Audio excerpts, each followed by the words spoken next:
Hi சொந்தங்களே, எப்படி இருக்கீங்க? ஸோ கேனடாவிலேருந்து ஒரு இம்பார்ட்டண்ட்டான ட்ராவல் அப்டேட் ஒன்று வந்திருக்கு. இது ஃபர்ஸ்ட் வாட்டி நான் கேட்கும்போது, டேய் இப்படிலாம் பண்ணால் அதுக்கப்புறம் நாங்கள் பேசஞ்சர்ஸ்லாம் எப்படி தான்டா வந்து ட்ராவல் பண்ணுறது அப்படிங்கிற மாதிரி வந்து இருந்துச்சு. ஆக்சுவலாக இந்த ஸ்கேமுக்கு பேர் பேக்கேஜ் ஸ்விட்சிங் ஸ்கேம் அப்படின்னு சொல்கிறாங்க. அண்ட் ட்ராவல் பண்ணுற எல்லாரையும் இது வந்து அஃபெக்ட் பண்ணுறதுக்கு வாய்ப்பு இருக்குது. ஸோ இது என்ன ஸ்கேம், யாரெல்லாம் இது பண்ணுறாங்க, எப்படி பண்ணுறாங்க, அண்ட் இதுலேருந்து தப்பிக்கிறதுக்கு நம்ம என்ன மாதிரியான சின்ன சின்ன ஸ்டெப்ஸ் எடுக்க முடியும் அப்படிங்கிறத பற்றி இந்த வீடியோவில் ஃபுல்லாக பார்க்கலாம் வாங்க. விஷயம் இதுதாங்க.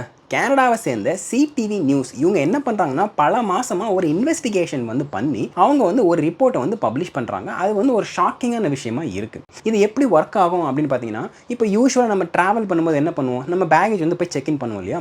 இந்த மாதிரி நம்ம பேகேஜ் செக்இன் பண்ணதுக்கப்புறம் அதில் வந்து இந்த ப்ராசஸ்லாம் முடிச்சதுக்கப்புறம் அவங்க வந்து பேகேஜ் டேக் மாதிரி ஒன்று டேக் பண்ணி விடுவாங்க. அதில் வந்து சில பார் கோட்ஸ்லாம் இருக்கும், அதில் நம்ம பேரெல்லாம் இருக்கும். ஏன்னா அந்த பேக் வந்து நம்மளது அப்படின்னு சொல்லி அது வந்து டேக் ஆகிடும். அதனால தான் அதை வந்து பேகேஜ் டேக் அப்படின்னு சொல்லுவோம். ஸோ இந்த பேகேஜ் என்ன ஆகுதுன்னா, அந்த செக்கிங்காக போனதுக்கப்புறம் என்ன பண்ணுவாங்க, அந்த பின்னாடி வந்து பேகேஜ் ஹேண்ட்லர்லாம் இருப்பாங்க இல்லையா, அவங்க என்ன பண்ணுவாங்க, அதை வந்து எந்த ஃப்ளைட்டுக்கு போகணுமோ அந்த ஃப்ளைட்டில் பார்த்து அவங்க வந்து ஏற்றி விடுவாங்க. இந்த இடத்துல ஒரு சில பேகேஜ் ஹேண்ட்லர்ஸ் என்ன பண்ணுறாங்கன்னா, அவங்க வந்து இந்த ஆர்கனைஸ்ட் ட்ரக் டிராஃபிக்கிங் ஒரு மாஃபியா இருப்பாங்க இல்லையா, அவங்க கூட தொடர்பில் இருந்து அவங்க என்ன பண்ணுறாங்களாம், நம்ம செக்இன் பண்ண பேகேஜ் இருக்கு இல்லையா, அதில் அந்த டேகை கலட்டி ட்ரக் இருக்கிற பேக்கில் வந்து அந்த டேகை மாட்டி விட்டு அதுக்கப்புறம் ஃப்ளைட் ஏற்றி விட்டு அமுச்சு விட்டுறாங்க. ஸோ இங்கே என்ன ஆகுதுன்னு பார்த்தீங்கன்னா, நாம் வந்து ஃப்ளை பண்ணும்போது நம்ம என்ன நினைப்போம், ஓகே இந்த பேக் வந்து நாம தான் பேக் பண்ணோம், என்னென்ன பொருள் கொண்டு போகலாம் கொண்டு போகக்கூடாது அப்படின்னு சொல்லி கரெக்டாக நம்ம வந்து பேக் பண்ணியிருக்கோம் அப்படின்னு நம்ம நிம்மதியாக வந்து ட்ராவல் பண்ணுவோம். ஆனால் நமக்கே தெரியாமல் அந்த ட்ரக் இருக்கிற பேக் வந்து நம்ம டேக் மாற்றி அது வந்து நம்ம கூடவே ட்ராவல் ஆகிட்டு இருக்கும். ஸோ இது வந்து கேட்குறதுக்கே ஸ்கேரியாக இருக்குது. ஏன்னா இந்த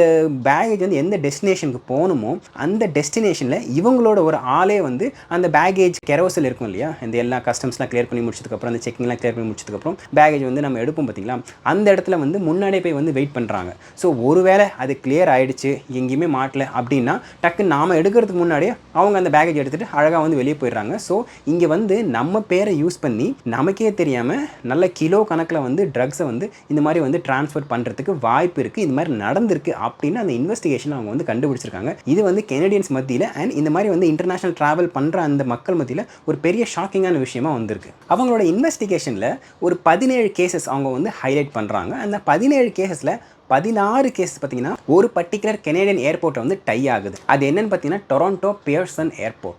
இந்த ஏர்போர்ட்டில் இருக்கிறவங்க உள்ளே இருக்கிற யாரோ ஒருத்தங்க தான் இந்த மாதிரி பண்ணுறாங்க அப்படின்னு சொல்லிட்டு அவங்க வந்து கண்டுபிடிச்சிருக்காங்க. அண்ட் இந்த 17 கேசஸில் எல்லாரையும் வந்து ரிலீஸ் பண்ணிடுறாங்க. ஏன்னா ஒரு அந்த தரோ இன்வெஸ்டிகேஷன் பண்ணதுக்கப்புறம் அந்த அத்தாரிட்டிஸும் சரி அவங்க என்ன பண்ணுறாங்கன்னா, இன்வெஸ்டிகேட் பண்ணதுக்கப்புறம் இவங்களுக்கும் அந்த பேக்குக்கும் எந்த சம்மந்தம் இல்லை அப்படின்ட்டு அவங்க என்ன பண்ணிடுறாங்கன்னா அவங்க வந்து ரிலீஸ் பண்ணிடுறாங்க. யாருக்கும் இது வரைக்கும் வந்து இந்த இன்சிடென்ட்னால பெருசாக பாதிப்பு அடைகிற மாதிரி வந்து இல்லை. அது ஒரு நல்ல விஷயம். எந்த ஒரு விக்டிமும் வந்து தேவையில்லாமல் வந்து அவங்க பண்ணாத ஒரு விஷயத்துக்கு அவங்க வந்து மாட்டின மாதிரி வந்து இல்லை.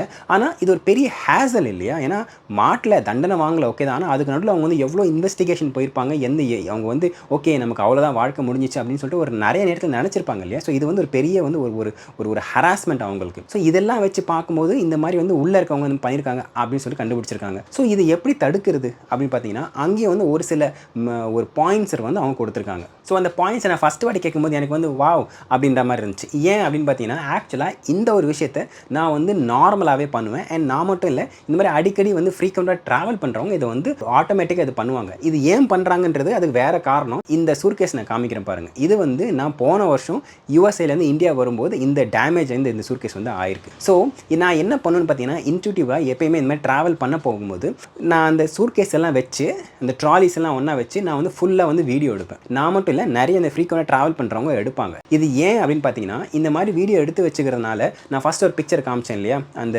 ட்ராலி வந்து உடஞ்சிருக்குன்னு சொல்லிட்டு. அந்த மாதிரி வந்து டெஸ்டினேஷன் நீங்கள் போயிட்டு ட்ராலி உடஞ்சிருந்துச்சுன்னா நீங்கள் சிம்பிளாக என்ன பண்ணலாம், இங்கே பாருங்கள், நான் வந்து டிபார்ச்சர் ஆகும்போதே நான் செக்இன் பண்ணுறதுக்கு 10 செகண்ட் முன்னாடி நான் என்ன பண்ணேன், ஃபுல்லாக வீடியோ எடுத்தேன். பாருங்கள் ஏர்போர்ட் ஆம்பியன்ஸ்லாம் இருக்குது, வீடியோ எடுத்தேன். ஆனால் இங்கே வரும்போது இது டேமேஜ் ஆகிருக்கு. ஸோ உங்களோட ஏர்லைன் ஹேண்ட்லிங்கில் தான் ஏதோ பிரச்சனை இருக்குது, அதனால் இது டேமேஜ் ஆகிடுச்சு அப்படின்னு சொல்லிட்டு காம்பன்சேஷன் ரைஸ் பண்ணுறதுக்கு அது வந்து யூஸ் ஆகும். அண்ட் ஒரு சில கிரெடிட் கார்ட்ஸில் இந்த மாதிரி வந்து நீங்கள் அந்த கிரெடிட் கார்டு மூலிமா நீங்கள் வந்து அந்த ஃப்ளைட் டிக்கெட் வாங்கி உங்களோட பேக் வந்து டேமேஜ் ஆயிருந்துச்சுன்னா அவங்க என்ன பண்ணுவாங்கன்னா, ஒரு பர்டிகுலர் அமௌண்ட் வந்து உங்களுக்கு ரீஃபண்ட் பண்ணுவாங்க, ஒரு காசு வந்து கொடுப்பாங்க. அதுக்கு ஒரு ப்ராசஸ் இருக்குது, நீங்கள் கிளைம்லாம் பண்ணணும். ஸோ இது வந்து நிறைய பேருக்கு வந்து யூஸ் ஆகும். ஏன்னா இந்த மாதிரி அடிக்கடி ட்ராவல் பண்ணும்போது ட்ராலிஸ்லாம் பார்த்தீங்கன்னா ஒரு சில நேரத்தில் உடஞ்சி வரும், ஒரு சில நேரத்தில் வந்து ஹேண்டில் அப்படியே பிச்சு வரும். இந்த மாதிரி வரும்போது வந்து அதை யூஸ் பண்ணிக்கலாம். அந்த மாதிரி வீடியோ இருந்துச்சுன்னா அதுக்காக எடுக்கக்கூடிய ஒரு வீடியோ. ஆனால் இந்த சிச்சுவேஷனில் அந்த மாதிரி வீடியோ எடுத்து வச்சுருந்தாங்கன்னு வச்சுக்கோங்களேன், அவங்களுக்கு வந்து ஹியூஜ் ஒரு ரிலீஃபாக இருக்கும். அண்ட் அதை தான் இப்போ இருக்க அத்தாரிட்டிஸும் வந்து வந்து சொல்கிறாங்க. அவங்க என்ன சொல்கிறாங்க அப்படின்னு பார்த்தீங்கன்னா, ஏர்போர்ட் போனதுக்கப்புறம் இந்த பேகேஜ்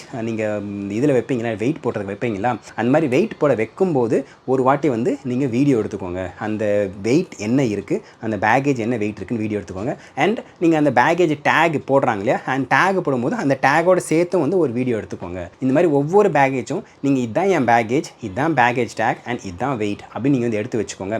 இது வந்து உங்களுக்கு இந்த மாதிரி சிச்சுவேஷனில் வந்து ஹெல்ப் பண்ணும் அப்படின்ற மாதிரி இருந்து அவங்க வந்து அட்வைஸ் கொடுக்குறாங்க. இதில் இம்பார்ட்டண்ட்டாக நோட் பண்ணக்கூடிய ஒரு விஷயம் என்ன அப்படின்னு பார்த்தீங்கன்னா, இது வந்து அந்த ஏர்போர்ட்டுக்கு வந்துட்டு நீங்கள் வந்து எடுக்கிற வீடியோவாக இருக்கணும். நீங்கள் வீட்டிலேருந்தே நான் எல்லாத்தையும் எடுத்துக்கிறேன் அப்படின்னு எடுக்கிற வீடியோ இருக்கக்கூடாது. வீட்டிலேருந்து நீங்கள் வீடியோ எடுக்கிற மாதிரி இருந்துச்சுன்னா அது என்ன வீடியோவாக இருக்குன்னா, ட்ராலிக்குள்ளே என்னெல்லாம் வச்சிருக்கோம் அப்படின்னு அந்த ட்ராலி ஃபுல்லாக க்ளோஸ் பண்ணுறதுக்கு முன்னாடி ஒரு வாட்டி அப்படியே வீடியோ எடுத்து ஒரு சில பொருளாக அப்படி எடுத்தால் இதுதான் அதுக்கு அப்படின்ற மாதிரி எடுத்து வச்சுக்கிறதுனா வந்து ஓகே, அது வந்து அதுக்காக யூஸ் ஆகும். தவிர நீங்கள் வந்து ஏர்போர்ட்டுக்கு வந்துட்டு நீங்கள் செக்இன் பண்ணும்போது இல்லை அதுக்கு அந்த ப்ராசஸில் நீங்கள் எடுக்கிறது தான் உங்களுக்கு வந்து கரெக்டான ஒரு வீடியோவாக இருக்கும். ஏன்னா அப்போ தான் வந்து இவ்வளோ வெயிட் இருக்குது அப்படின்னு காமிக்க முடியும். ஸோ இது வந்து எங்கேயோ தப்பு நடந்திருக்கு அப்படின்னு நம்ம வந்து டிஃபெண்ட் பண்ணுறதுக்கு ஒரு பேசும் பொருளாக நமக்கு வந்து ஒரு டூல் மாதிரி இருக்கும். அதனால் இந்த மாதிரி வந்து ஒரு வெயிட் எடுக்கும்போதும் நீங்கள் அதை வந்து வீடியோ எடுத்து வச்சுக்கிறது நல்லது அப்படின்னு அத்தாரிட்டிஸ் வந்து சொல்கிறாங்க.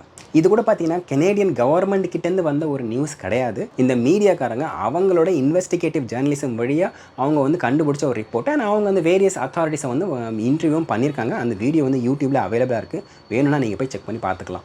ஸோ எங்களோட கோர் மெசேஜ் என்ன அப்படின்னு பார்த்தீங்கன்னா, இந்த கனடாவில் நடந்த அந்த ஒரு விஷயம் கனடாவில் மட்டும் நடக்கும் அப்படின்னு கிடையாது. எங்கே வேணாலும் நடக்கலாம். இதில் என்ன ஒரு விஷயம் அப்படின்னு பார்த்தீங்கன்னா, இந்த கனடாவிலேருந்து மற்ற கண்ட்ரீஸ்க்கு போனாங்க இல்லையா, அந்த கண்ட்ரியோட லிஸ்ட்டும் அவங்க வந்து பப்ளிஷ் பண்ணியிருக்காங்க. அதில் ஒரு சில கண்ட்ரீஸில் வந்து ரொம்ப ஸ்ட்ரிக்டான ட்ரக் லாஸ் வந்து இருக்குது. இப்போ இருக்குது என்ன ப்ரோ, இந்த மாதிரி வந்து இந்தியாவுக்கு போயிட்டு வர்றது வந்து நமக்கு பிடிச்ச ஸ்வீட்ஸு ட்ரெஸ்ஸஸ் இதெல்லாம் வாங்கிட்டு வரது தான், அதில் கூட இப்போ வந்து பிரச்சனையா அப்படின்னு சொல்லிட்டு ஆதங்கள்லாம் படுத்தாவில்ல. இன்ஃபேக்ட் இந்த மாதிரி வந்து ஸ்வீட்டு ட்ரெஸ்ஸஸ் வாங்கணும் அப்படிங்கிறதுக்காக வந்து இந்தியாவுக்கு போகணும் அப்படின்னு அவசியம் கூட கிடையாது. இப்போ நீங்கள் வந்து வெளிநாட்டில் இருக்கீங்க, சே ஃபார் எக்ஸாம்பிள் யூஎஸ்ல இருக்கீங்க, உங்களுக்கு வந்து இந்தியாவிலேருந்து ஏதாவது வந்து ஒரு பொருள் வேணும், நீங்கள் வந்து உங்களுக்கு பிடிச்ச கடையில் வந்து ட்ரெஸ் வாங்கணும் இல்லை வந்து ஸ்வீட் வாங்கணும் அப்படின்னா நீங்கள் என்ன பண்ணலாம்னா என்ஆர்ஐ ஷாப்மேன்ஷிப்பை காண்டாக்ட் பண்ணலாம்.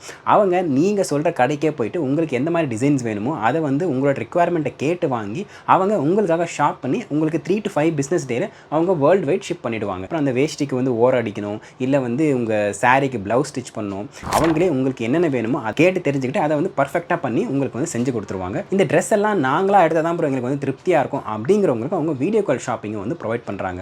இது நல்லா இருக்கே அப்படின்னு நினச்சிங்கன்னா நான் ஸ்க்ரீனில் தெரியுற வாட்ஸ்அப் நம்பருக்கு காண்டாக்ட் பண்ணுங்கள். அவங்க உங்களுக்கு தேவையான விஷயத்தை பண்ணி கொடுப்பாங்க. ஸோ அவ்வளோதாங்க, இந்த இன்சிடென்ட் பற்றி எனக்கு தெரிஞ்ச இன்ஃபர்மேஷன் எல்லாமே நான் உங்ககிட்ட ஷேர் பண்ணியிருக்கேன். ஸோ இதை தவிர வேறு ஏதாவது வந்து நியூஸ் மீடியாக்கள் நான் சொன்ன இந்த பாயிண்ட்டை தவிர வேறு ஏதாவது வந்து எக்ஸ்ட்ரா இன்ஃபர்மேஷன் கொடுத்துருந்தாங்கன்னா அதே வந்து கமெண்ட் செக்ஷன் சொல்லுங்கள், தெரிஞ்சுக்கலாம். அண்ட் இதே மாதிரி இன்னொரு வீடியோவில் சந்திக்கிறேன். அது வரைக்கும் thank you, take care, bye bye. சொந்தம் தொடரும், சப்ஸ்கிரைப்.